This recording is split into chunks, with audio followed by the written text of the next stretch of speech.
everybody. Welcome to another amazing episode of the Power of Women in Insurance podcast. We have Nikki Ostrander today with us today. And I know I probably just butchered her last name. We just had this conversation, but she and I are friends. We've been friends maybe 2 years now. Nikki, is that about it? Yeah, I think so. And, it's really funny because the way I met Nikki, and I want to make sure I bring this out now, is because we were at a conference. I think it was a Better Agency conference, and we were in the women's room, and there were like, I don't know, 5 women in the whole like women's restroom or whatever. And I was talking to somebody, and Nikki was like, I know that voice. And you had heard me on the podcast, and I'm so excited now to be able to have you on because I have loved getting to know you, Nikki. Nikki, for everybody out there, is an amazing agency owner who is blowing and going and making great moves out there in the industry.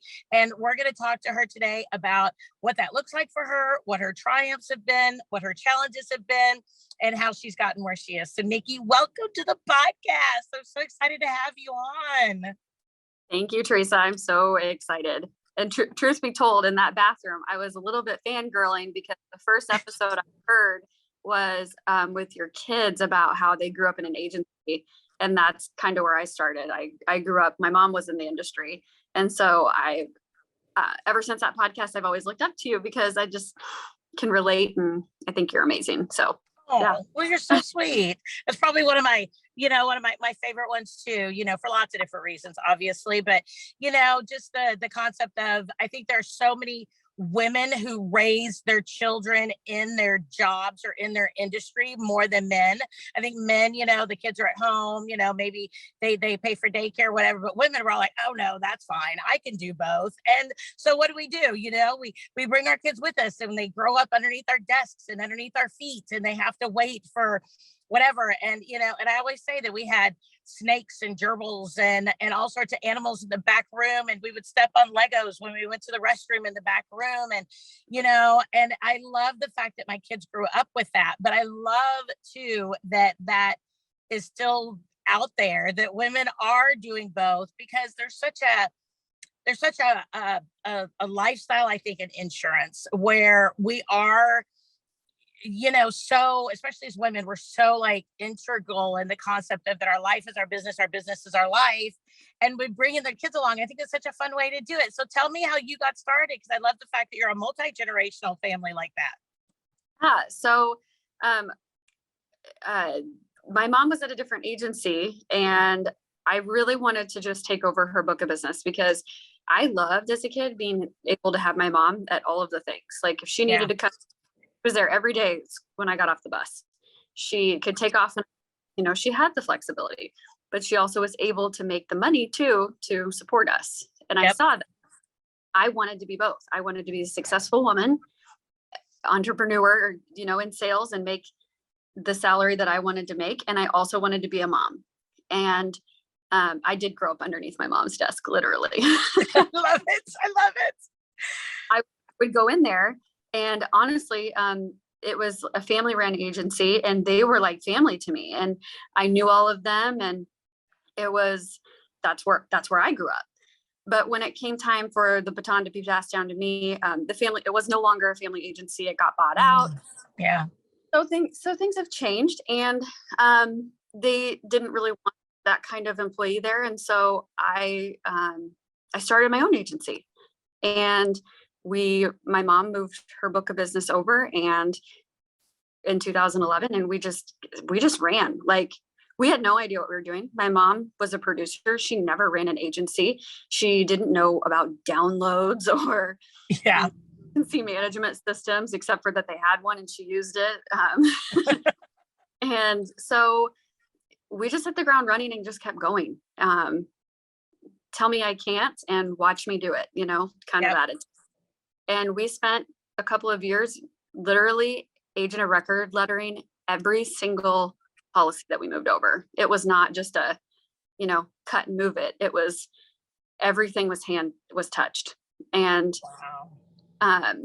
she had a very long-term following of customers and everybody was super excited that it was a mom and daughter thing. We did that for a really, really long time. And it worked out really great. My mom is a huge asset. She's been in the industry for over 40 years. She started from the bottom and moved her way up. And, she was an underwriter. She did all sorts of things. She did E&S. And then she decided, I think I'm going to be an agent when she had me. And so wow, took that and started running with it. I love it. I love it. And you were able to really capitalize, I think, on so much of that knowledge and so much of that wisdom and so much of that understanding. Did you have, how was it working with your mom? Because I know, and I'm pretty verbal on this, that working with family has, I'm not going to say even destroyed my family, because it definitely hasn't destroyed it. It's made it really, really great in a lot of ways, but it's definitely been a challenge, and it's definitely changed our relationship in a lot of ways. And for me, it's been emotionally challenging. It's been very, very emotionally challenging, more than I think that I was expecting it to be. How have you been able to work with that? Because especially as ownership and coming in, her book, you guys going out, you had taking all that from where you grew up with, watching her, and then also being a force of your own. How has that dynamic really come about for y'all? So honestly, I'm really lucky because I don't have a mom who is invasive. And we have a relationship where we can just look at each other and call a spade and then get over it, because I love that. Can't sugarcoat it. And Yeah. business is business. And we just respect each other. If you keep in mind all the time, and this is what I do with everybody, I think about you, you think about and what's best for us. And if it's best for us, then that's what we do. And honestly, my mom's a true mother. She has given and given up so much. And I think if my mother was not so selfless, that maybe it would have been a problem, but she's the most selfless person I've ever met. She constantly pours into me. I am her pride and joy, and she has built me up to be the amazing woman that I am. I love that. And I think mutual respect is a huge thing. Mm-hmm. I respect her. She respects me. She has a great reputation. People think very highly of her. I need to continue that legacy. It is a legacy that I want, that I honor her by continuing and building and growing. And I think if you just show respect, and that's the key. And I think that's one thing that sometimes I think owners kind of forget, is that respect piece, right? We think, oh, things have to be the way we want it. Or even when we're in a partnership, right? People are like, oh, they get very attached to their own ideas and their own visions, right? And I think when we lose our ability to listen, when we lose our ability to have that communication, I think that no matter if it's a business partner that we worked with for 10 years, we decided to go on out and do something together, right? If it's an owner to a team member type situation, when we lose respect, I think that's kind of the end of a relationship. Do you ever watch The Crown on Netflix? Have you ever seen that TV show? No? Okay. So there's this section in there. It's the whole Princess Charles Diana thing, right? And the Queen Mother, who is, Queen Elizabeth, she tells Charles, she says, if you two lose respect for each other, then there's no coming back from that.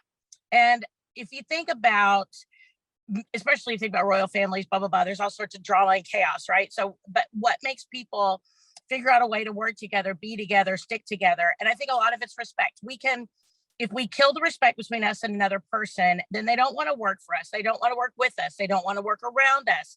And then whether or not it's a parental or a team member, I think you hit the nail on the head about being very, very respectful and cultivating that legacy of respect. And I think that's awesome. And I think what a great message for her to pass on to you. Yeah, definitely. I think, and as time went on, she knew she's no longer in the agency every day. And she just knew it was time to go. And she knew that I was ready to do this on my own. And so she just comes in whenever, or helps out whenever I ask her to, and whenever I need help. And she's always a phone call away. And she's a true good mom. That's awesome. And she's passed along that gauntlet. I love it. I love it. And I love the idea of a strong woman who found her own space, who cultivated her own space, passing along that gift to you. And I think that's what we want to do in the podcast, right? Is we want to pass along the knowledge and the wisdom to other women, no matter where they are in their process, and encourage them and be able to, cultivate that legacy of growth and the industry. I think is awesome. So she's also a part of your family. Tell us about your family, because one of the things I love about you is that you're not one of these old crotchety women or men out there. You are young, hip, and happening, and you are awesome, and you are amazing. And I just love your husband, and you guys have such great ideas. You're embracing technology and the agency of the future. So tell me about your family and how that's fitting into the agency that you guys are building moving forward. So when I started my agency, I swore all men, and I said, no, I am done focusing on me, girl power, do this. I'm going to start my own business. And then I met my husband like 2 weeks later. 2 weeks. Oh, that's funny. And the night I met him, I sat down and I was like, well, shoot, I'm going to marry this guy. That is awesome. Yeah. He designed and estimated sprinkler systems for like 12 years. And then some things happened and he quit his job to work for me because I needed help because I couldn't find help. And he's a true team player. He's a true, whatever needs to be done, I'll do it. Doesn't matter if it's the lowest level of activity on the totem pole or the highest. I don't care. I'll figure out how to do it because I love you and we're going to build this dream together. And so that's a quick synopsis of the last 12 years with him. But we got married right after I started the agency, and we had kids, pretty quickly after that. And it's always been a challenge. I think the biggest challenge is, first of all, it's hard being a woman in the industry. First, it's also hard being a young woman in the industry. I was 20 some when I started this, I was like 27, and you go to all the conventions and it's 50, 60-year-old males. And it was super hard. And I, just like my mom, I have a loud personality and I like to joke, and I'm really not afraid of them. Like I just don't, That's great. They're fine. So, we have had 3 kids, all C-sections. So it's not like I can have a baby and a couple weeks later hop back on and feel normal. I had terrible deliveries, but luckily having a good team to back you is the best. Having your mom to back you is even better. And then finally on the third one, my husband. But I think also what's hard is you sit there and you look at other agency owners and you compare yourself to them. And I know. Yes, that's so hard. Or whatever that saying is. And it is so hard because it almost makes you jealous because men don't have these problems. Men don't have to take time off to have babies, and they're been throwing up for 9 months, and they don't have that big green fluffy chair in their office that they lay down and take a nap on when they're pregnant because they literally need a nap to finish the day. And, you're just kind of, I've always been like, you just have to do what you have to do to make it work. And that's a big green chair in my office. And that's a team behind me that lift me up. And that's part. And 2 years ago,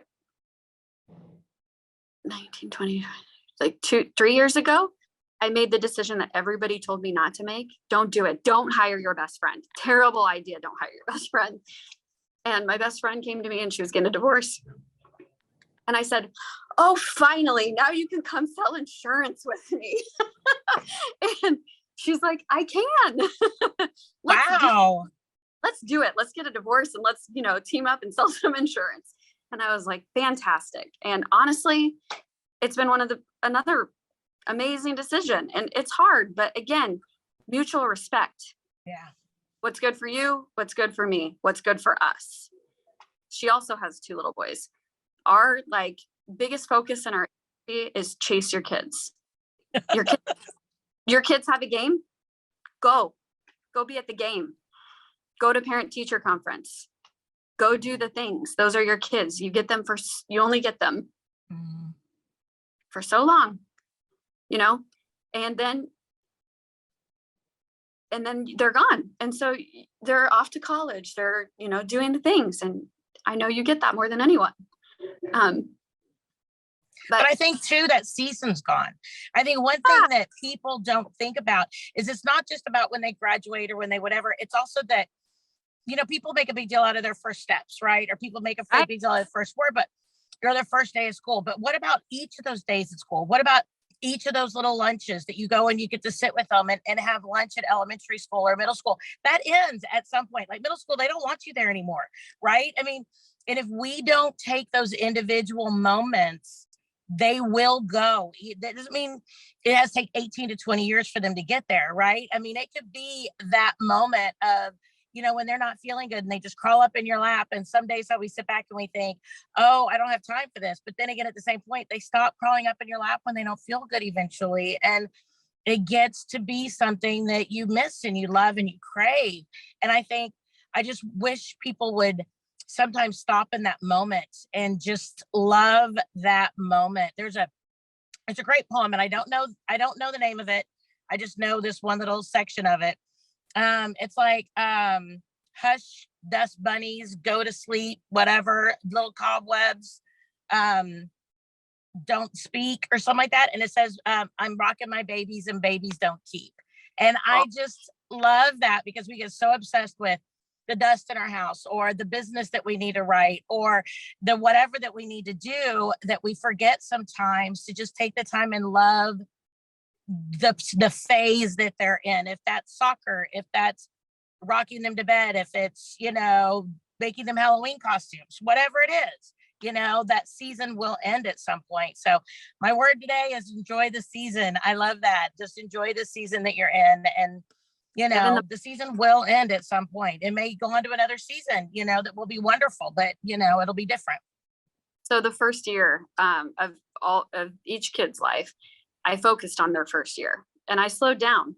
And if the business took a hit, the business took a hit. Yeah. You only get the first year once. I love that. So much happens in the first year. And I'm fast approaching the last first year I will ever have. And I haven't been away from my baby for a single night, and I won't until innovation. And then when innovation comes, y'all better be ready, because I'm bringing the fire. Because Nikki's going to be out and about.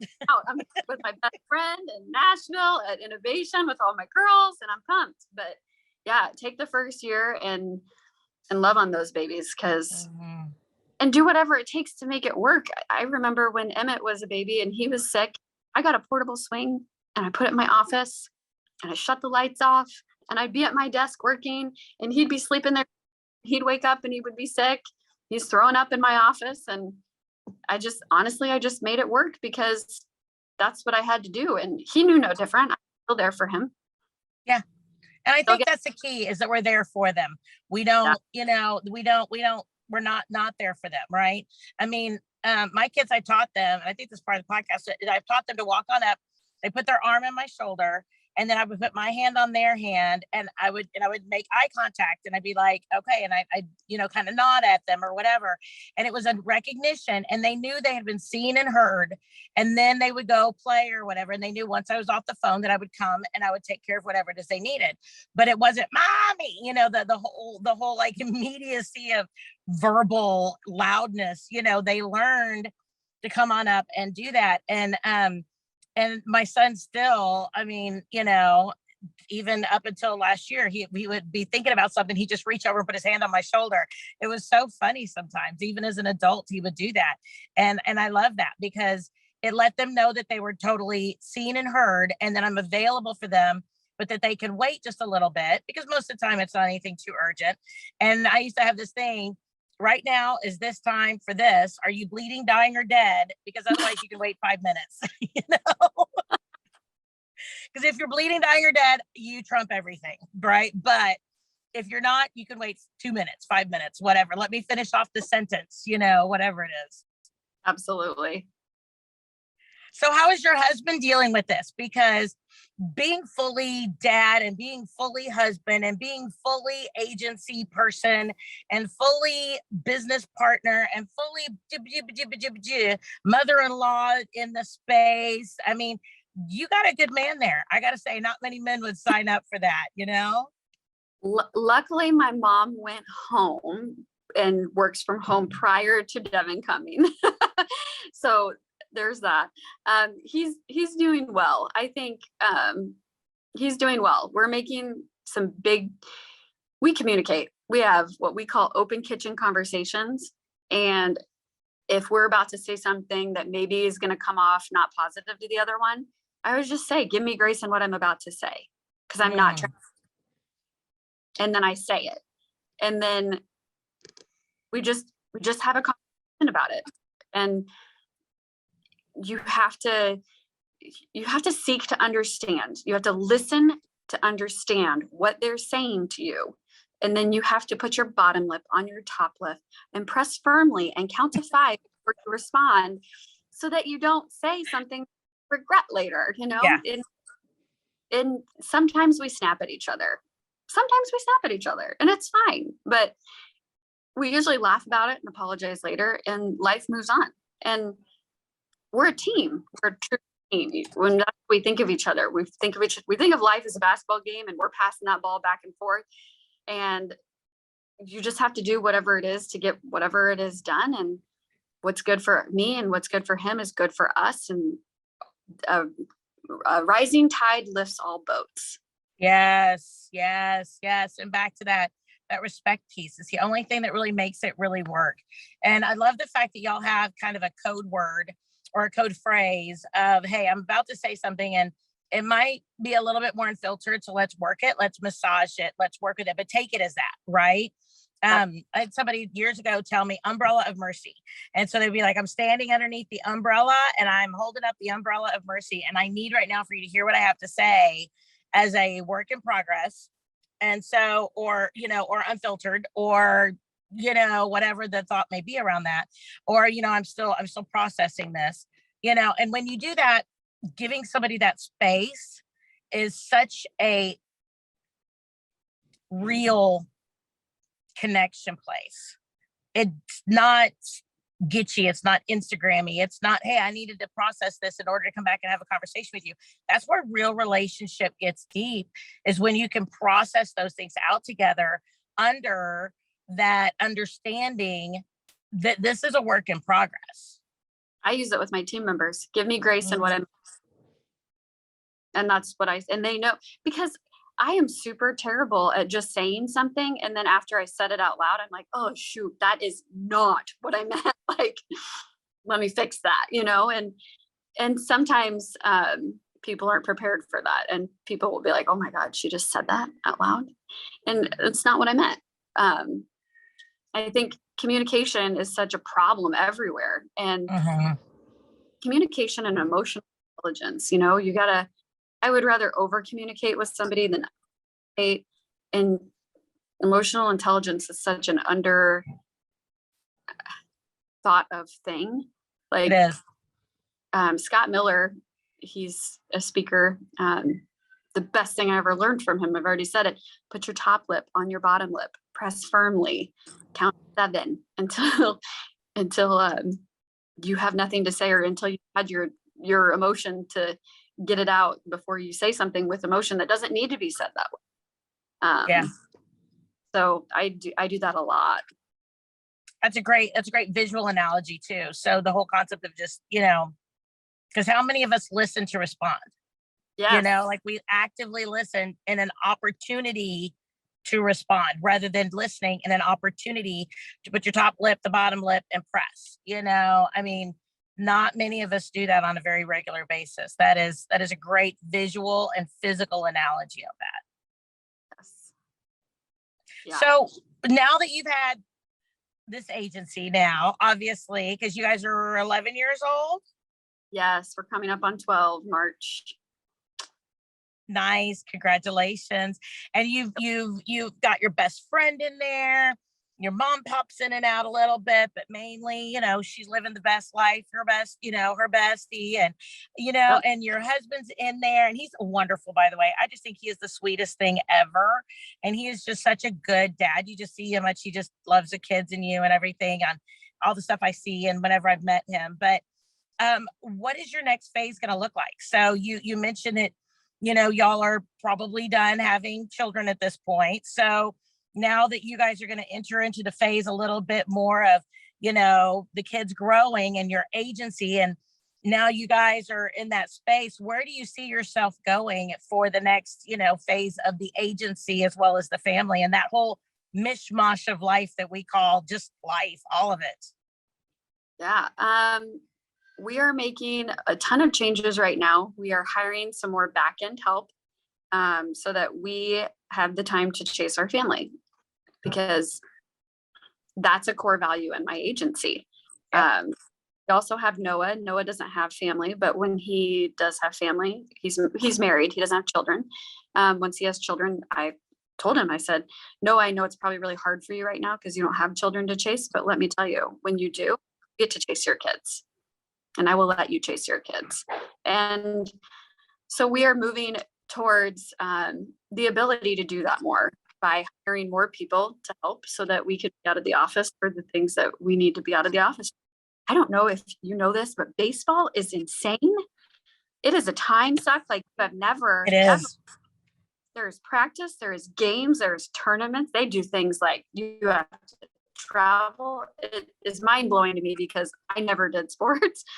And my husband is all about the sports. And of course he has to coach, which is even more of a commitment, which is fantastic because he's an awesome coach. But yeah, so we are doing the things to move in the direction where we can chase our and create that work-life balance that's so important to everyone. And it's a true balancing act. You give and you take on things, and you have to set things in place to set up boundaries. Oh my goodness, boundaries are so important.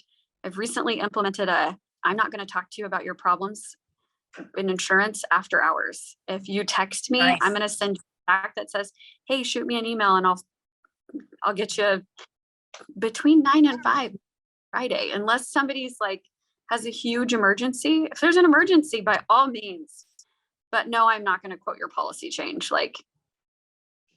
There's just things I'm not going to do. And between boundaries and then setting up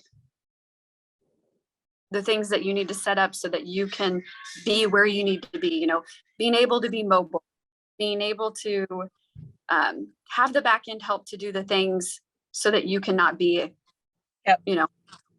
Those are what's important, and processes and procedures in place. And I love it. I love it. Well, and my kids remember, that when I would pick them up from school, that all of a sudden we would end up with, we'd be going through Wendy's getting a, food after school or whatever. But then I'd get a phone call and we would go, hold on. And everybody would have to go quiet for a little bit. And then I'd take the phone call and then I'd hang up and everybody could party again, and we could turn back on, Gwen Stefani or whatever it was we were listening to at that point, and it was a lot of fun. But even my kids' friends knew, when my phone rang, it was, my kids would do this, they put their finger over their mouth and they'd be like, shh. And then it was done. And we're like, okay, and it was like chaos and mayhem would restart. Right. But it was really funny. And I think you brought up a really good point. Focus on the family and focus on the tools that allow you to focus on the family. So that would be maybe virtual assistants on the back end, maybe being more mobile, getting yourself mobile hotspot so that even if you're at the baseball game, while you're waiting for them to get started, you can pop open your computer and make a quick whatever, right? Send a couple of emails. But I think so many people get so stuck in the idea that business has to be done in the office, that we don't create that mobile ability for ourselves to put our family first. So then we do feel the struggle of having to be in the office versus being available for our kids. I like the idea of the separateness of that to some degree, mentally and emotionally, because I think when when we're so mobile, it's hard to turn it off. It's Yeah. hard to turn off parenting. It's hard to turn off business. But at the same point, one feeds into the other so easily and so fully that it does allow you to really be there for both.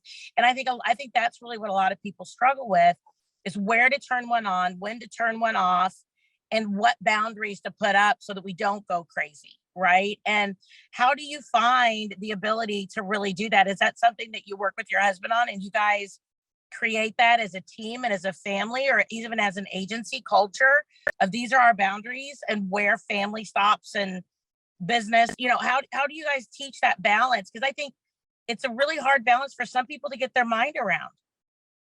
So I grew up in a family business, and I grew up in, it is completely normal for get up and walk out of a family event because of business. Like, that's normal. And I'm sure that's not normal in most families. But I guess, if you have to get up and walk out of a family event because there's an emergency, then, or whatever, family time, then that is what it is. And that is the standard. You have to set up, Sarah was talking about this on Facebook the other day about agency standards.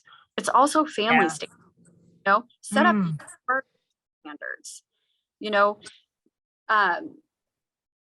after 5:00, if I'm at home with my kids doing stuff with my kids, unless it's an emergency at work or something extremely important, like a high revenue account, then that's not during family time, and it is such a fluid balancing act. And you just have to have that open communication with your partner. You have to have a partner that understands that. I am super blessed that my husband gets it, and he got it.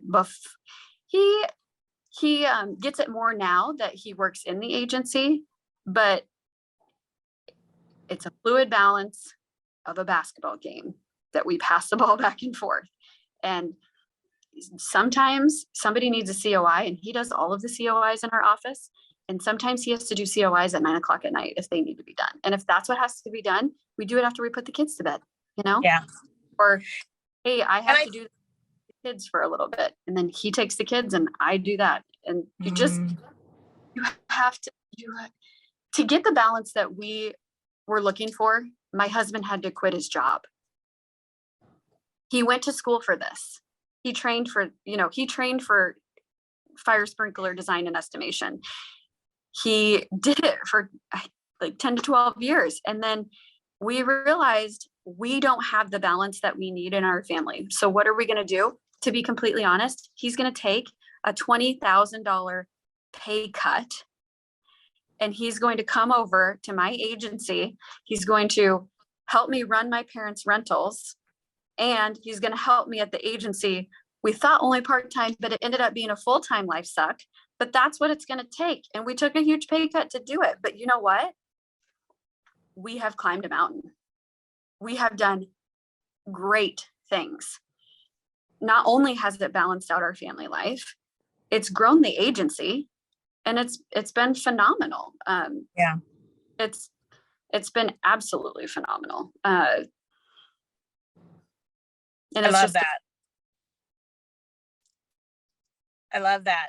So, but I also think too, you guys really made a plan together to be able to be that person, to be able to be that team together.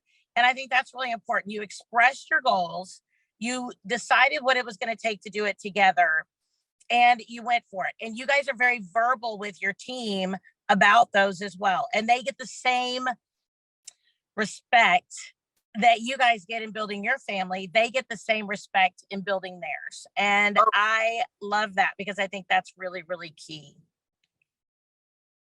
Yeah. To be completely clear, I could not do this without my team. Working with my best friend is phenomenal, because those days that whatever is going on is going wrong, and you just want to sit in your office with the lights off and cry a little bit. I don't have to do that alone. she comes up into my office or I go into her office and we can talk about our feelings and get through the day and have a better day. You can't do that at a normal office, Right. you know? And she knows when my kids are sick. She knows when my heart needs a coffee. She knows when I need lunch brought to me, you know? And same for her. I know when what to do for her when she's having a bad day. And she's about to have a really large procedure done and that's going to take some recovery time, and 110% I got her back. I'm not gonna let her fall. I love that. I love that. You have to the best and respect and love one another. And if it happens to Noah in my office, same thing. His wife had a medical issue recently and he needed to be out, and he was like, "Don't worry, Nikki, I'll take my laptop if we go to the emergency room." I was like, "No, you will not. You will put that laptop down and you will focus on your wife. Like, you will not take your laptop." You have to have a good team. You have to have a good team. Yeah. 110%. Well, Nikki, if people want to reach out to you, learn more about how you have specifically been able to build your team, work this amazing synergistic life that you have, how can people reach on out to you? You can find me on Facebook, Nikki Ostrander, Nikki-Ostrander, or you can text me, you can call me, you can shoot me an email, nikki@wattsinsurancegroup.com. I'm always here to talk to anybody if there's anything that I can do to help, because honestly, without this community of amazing people, I wouldn't be where I was. I got connected to everyone through Better Agency, and ever since that conference and meeting everyone, my agency has exploded with goodness because of the things that other agents have poured into me. And I can pour into someone else. That is Well, you know what? You've done a ton here. So I want to tell you, thank you so much for being here this week. And I can't wait to see you in 2 months, I think, something like that. Yeah. 2.5 months. Yes. I'm going to give you a big hug. I can't wait to see you. Absolutely. Right. Everybody, well, this has been another amazing episode of the Power of Women in Insurance podcast with Nikki Ostrander, and she is fabulous. If you want to reach out to her, reach out to her. She is doing it. She's doing life. She's doing family. She's doing agency. She's doing the whole kit and caboodle. Make sure that you check us out every single Wednesday where we have another amazing woman in insurance and where we get to interview them, pick their brain, see what's worked for them, and see what could work for you. Everybody, talk to you next week, and have a good one. Bye.